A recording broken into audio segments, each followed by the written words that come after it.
पिताजी दिख रहे हैं, क्या करें? पंडित जी भी कह देते हैं कि एक ब्राह्मण को भोजन करा दो, उनको कपड़े का दान दे दो और उनको दक्षिणा दे के विदा कर दो, तो तुमको दिखना बंद हो जाए। हमारा निवेदन केवल इस शिव महापुराण की कथा से इतना सा रहता है कि मरने के बाद आप किसी को भोजन कराएं, वो एक अलग विषय हो जाता है। मरने के बाद आप किसी को सम्मान दें, वो एक अलग विषय हो जाता है। शिव पुराण कहती है कि जब तक माँ बाप जिंदा हैं, उनकी इतनी सेवा कर लो कि फिर वो स्वप्न में भी आकर आशीर्वाद देकर जाए कि दूर रहना। जिंदा है तो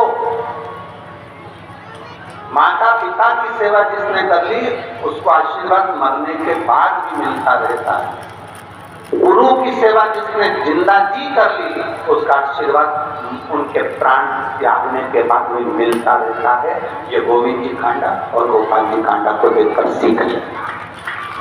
गुरु जिंदा है, गुरु जीवित है, गुरु हैं, गुरु की श्वास चल रही है। उन्हें कह दिया ये काम करना है, कर लिया। उन्हें कह दिया यहाँ झाड़ू लगा लो, लगा लिया। यहाँ डब्बा उठा दो, उठा दो।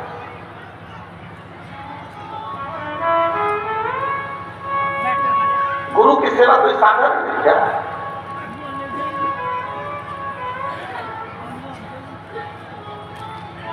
विश्वा थिएटर जी के यहाँ पर संत नामदेव जी गुरु दीक्षा लेने गए। उन्होंने अपने शिष्य को बुलाकर पहले जूता उठा के करा और जिनके गुरु मंत्र लेने आए सबको देख धड़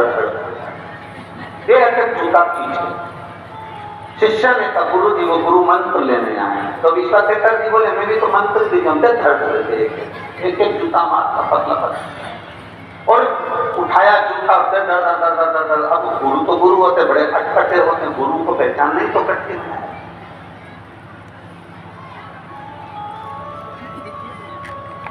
जिसने जिंदगी में गुरु को पहचान लिया, उसकी जिंदगी तो ऐसे ही सार्थक हो।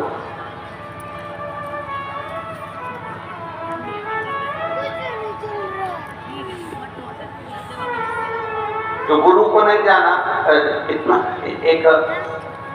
एक गांव के व्यक्ति ने सोचा मेरे को गुरु मंत्र लेना। वो निकल गया, जंगल में गुरु जी रहते थे, तो उसने सोचा मैं जंगल में जाके गुरु मंत्र लूंगा।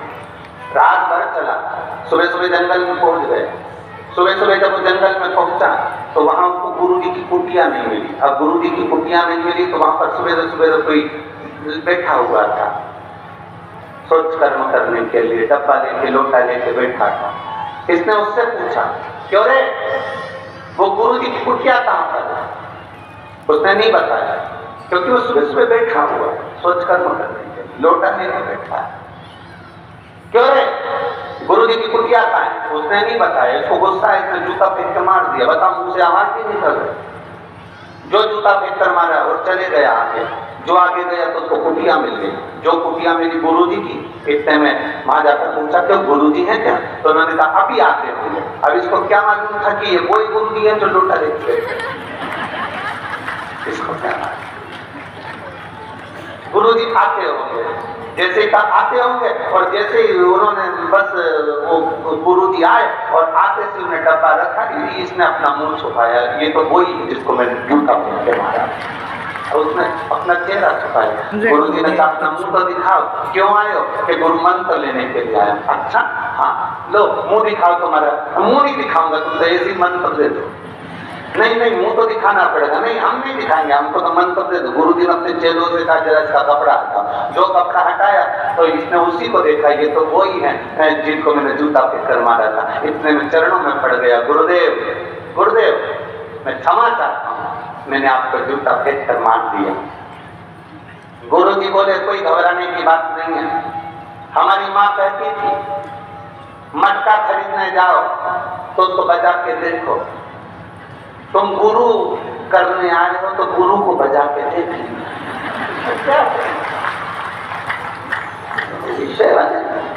ये सोचनी नहीं है महाराज। पानी पियो, छान और गुरु करो। छान के जान के करो, विचार करो, बहुत सोचो, विचारो। सहज नहीं, गुरु की कृपा सहज। जब गुरु पानी पियो, छान के गुरु करो, जान के। क्रोध भी आया, चिल्ला भी दिए, अपशब्द कर भी दिए,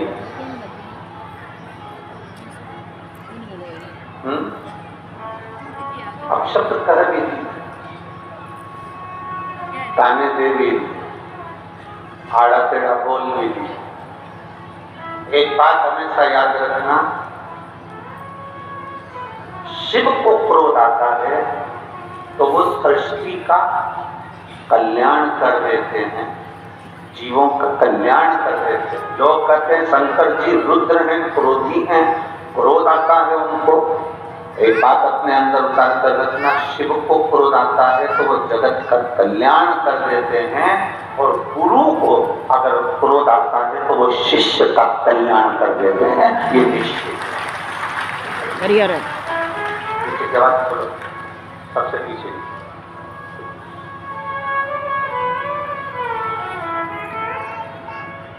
शिव को क्रोध आया,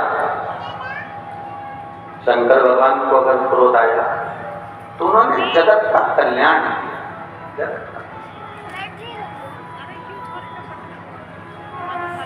गुरु को क्रोध आया तो उन्होंने शिष्य का कल्याण। शिव वो गुरु है, शंकर वो गुरु है जिन्होंने पूरे विश्व के कल्याण करने का लक्ष्य।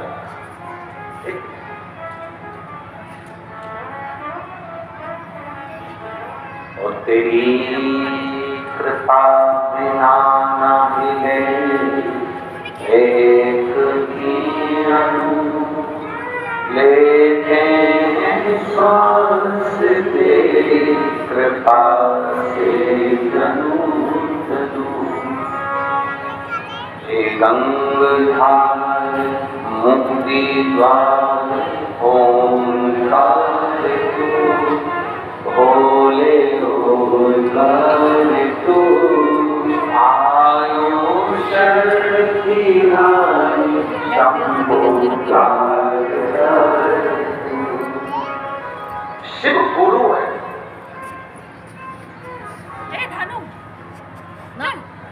जिन तारा बाबा जी की कुटिया में हम बैठकर कथा सुन रहे हैं,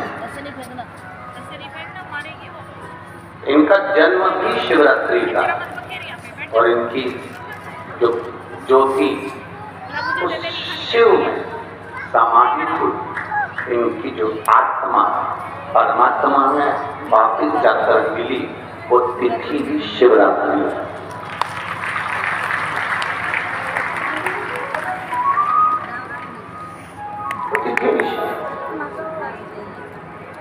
इसलिए माघ की शिवरात्रि और फाल्गुन की शिवरात्रि, ये दोनों शिवरात्रि तारा बाबा की कुटिया में भव्यता के रूप में मनाई जाती है।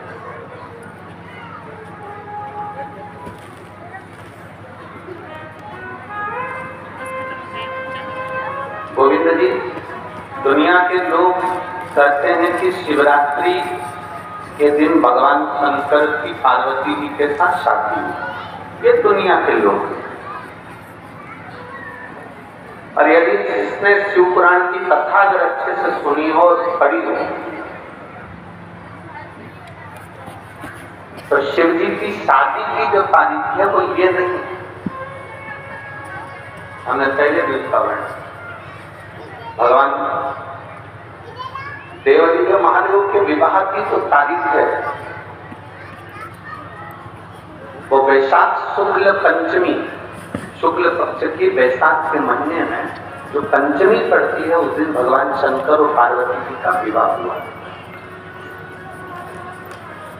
ये जो शिवरात्रि है, ये विवाह की रात्रि नहीं है। ये शिवरात्रि ब्रह्मा और भगवान विष्णु ने भगवान शंकर को पहचानने के लिए पृथ्वी पर भगवान शंकर के प्रथम शिवलिंग को प्रकट करा था। तो ये शंकर जी के जन्म की शिवरात्रि क्या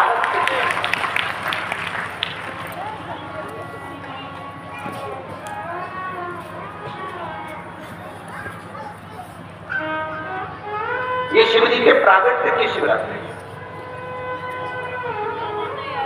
जैसे तारा बाबा जी का जो जन्म है वो शिवरात्रि का मानना है। ये शिवरात्रि जो आएगी, माँ की शिवरात्रि जो मूल शिवरात्रि होती है, जिस दिन शिवरात्रि के दिन भगवान ब्रह्मदेव और भगवान नारायण ने भगवान शंकर को पर्वत को घुमाकर उनके लिंग की आकृति, उनका स्वरूप प्रकट, उनका स्वरूप प्रकट, उनका जन्म। आपसे कोई पूछे कि शंकर जी का जन्म कब हुआ था, बिल्कुल बेझिझक कह सकते हो, शिवरात्रि के दिन हैप्पी बर्थडे टू यू, उसमें तुम्हें सोचना नहीं है। भ्रम फैलाने वाले बहुत भ्रम फैलाते हैं। आपसे कोई पूछे तारा बाबा जी का जन्म कब हुआ, तो आप कर सकते शिवरात्रि के दिन। और आज इस व्यासपीठ से एक बात और कहना चाहेंगे, जिसको अपने जन्म की तारीख ना मालूम हो, जिसको अपने जन्मदिन ना मालूम हो, वो आप नियम बना लो कि आपका जन्मदिन भी शिवरात्रि के दिन ही हुआ है, पक्का। जब परब्रह्म परमेश्वर स्वयं देवादिदेव महादेव शिवरात्रि के दिन प्रकट हो जाता है, उसका शिवलिंग, उसकी आकृति प्रकट हो जाती है, और ब्रह्मा जी ऊपर जाकर मालूम करते हैं, आकाश में बढ़ते जाते हैं, जाते जाते हैं, तो उनको शंकर भगवान के शिवलिंग का छोर नहीं मिलता। भगवान नारायण नीचे की ओर बढ़ते चले जाते हैं, पाताल की ओर, उनके चरण नहीं मिलते, तब हार जाते हैं कि शंकर को पहचानना कठिन।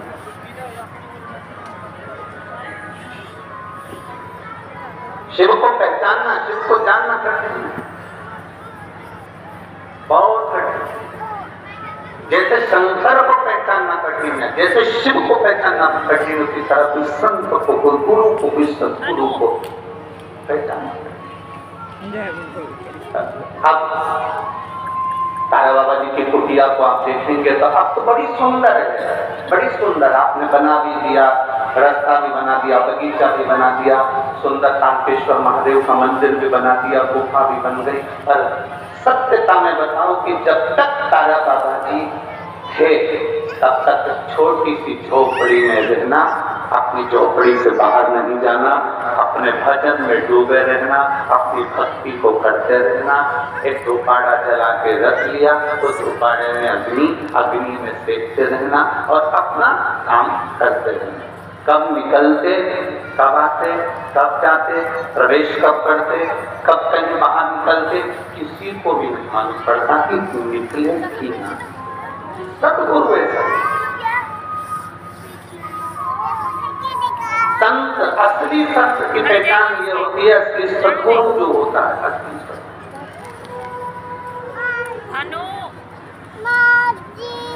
ये बैठी माँ जी।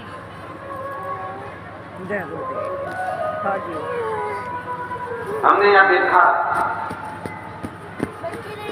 तारा बाबा जी की कुटिया के बाहर से दर्शन कराते हैं, उनके समाधि स्थल कराते हैं, बाहर से समाधि स्थल का जो दर्शन कराते हैं बाहर से कराते हैं। कल रात्रि को पावन पंडित जी कर रहे थे, गुरु जी अपन इतनी सारी जगह पे कई समाधियों के अपने दर्शन करे, वहां तो बिल्कुल अंदर तक सभी को दर्शन कराते हैं, यहाँ बाहर से दर्शन कराते हैं। हमने कहा इसी को समझ कर शिव महापुराण में एक वर्णन आता है, पशुपतिनाथ का व्रत करो, 16 सोमवार का व्रत करो, सोमवार का व्रत करो, शिवरात्रि का व्रत करो, चतुर्थी का व्रत करो, तीज का व्रत करो, एकादशी का व्रत करो, पूर्णिमा का व्रत करो, आपका मन पड़े वो व्रत करो। व्रत करने की मना नहीं, पर शिव महापुराण कहती है, शंकर भगवान का चरित्र कहता है कि व्रत करने वाले को सबसे बड़ा नियम एक धारण करना चाहिए।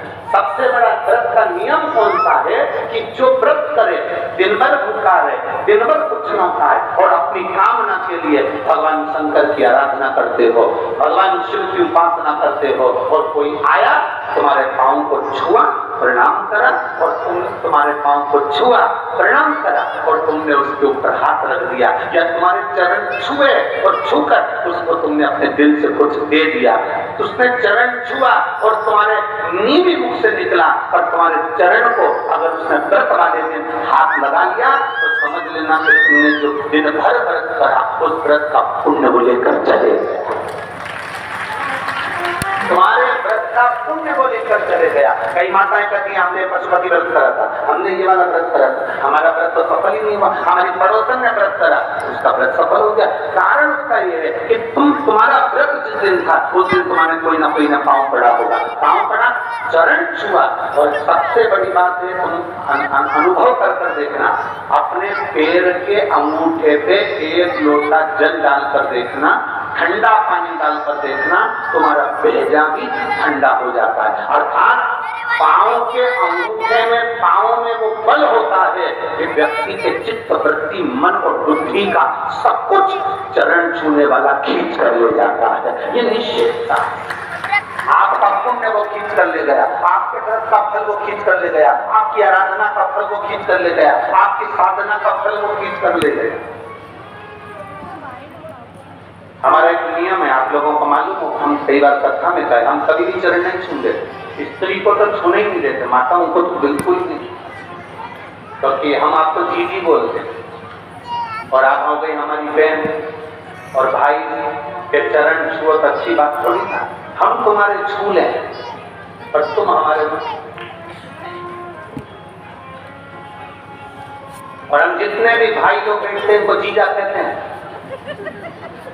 इनसे हम हमारे चरण छुआ लेते हैं क्योंकि जीजा साले की चल जाती है, इनकी और हमारी जरूरत की बड़ी माता, व्रत करने वाली माता चाहे उपास कर रही हो, साधना कर रही हो, नियम धारण करी हुई है, जिस दिन तुम्हारा व्रत है, एकादशी का व्रत है, उस दिन अपने पांव को हाथ मत लगाने दो। जिस दिन तुम्हारा पशुपति व्रत है उस दिन तुम्हारे चरण को कोई को छूने मत दो। जिस दिन तुम्हारा 16 सोमवार का व्रत है उस दिन आपके चरण को कोई हाथ ना लगाए, आपको प्रणाम कोई ना करे, दूर से प्रणाम करे, दूर से दंडवत करे, दूर से वो नमन करके चले जाए, पर नजदीक से नहीं, उसको छू कर हमारा पूरा पुण्य वो खींच कर ले पूरा।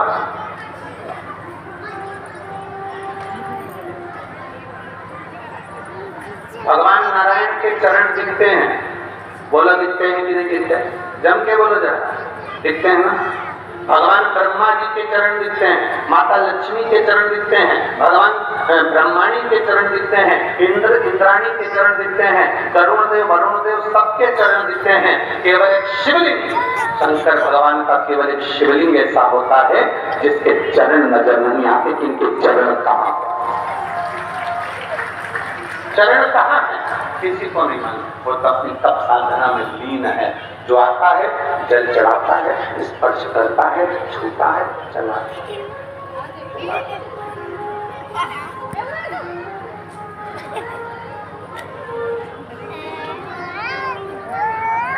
एक महिला ने पत्र भेजा,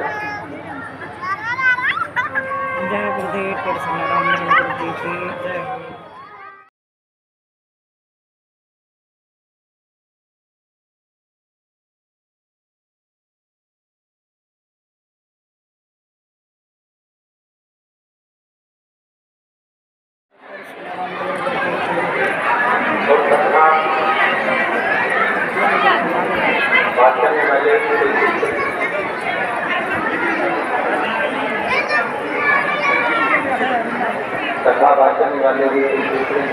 देखा जो सही जनता है अंदर पंडाल में बाहर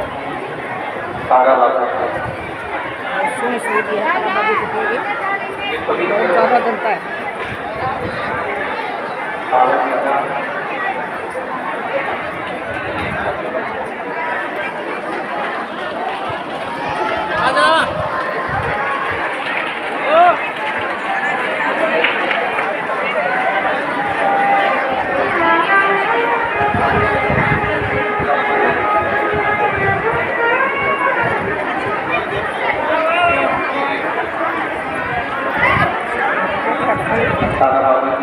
पवित्र कुटिया जहाँ पर देख के देख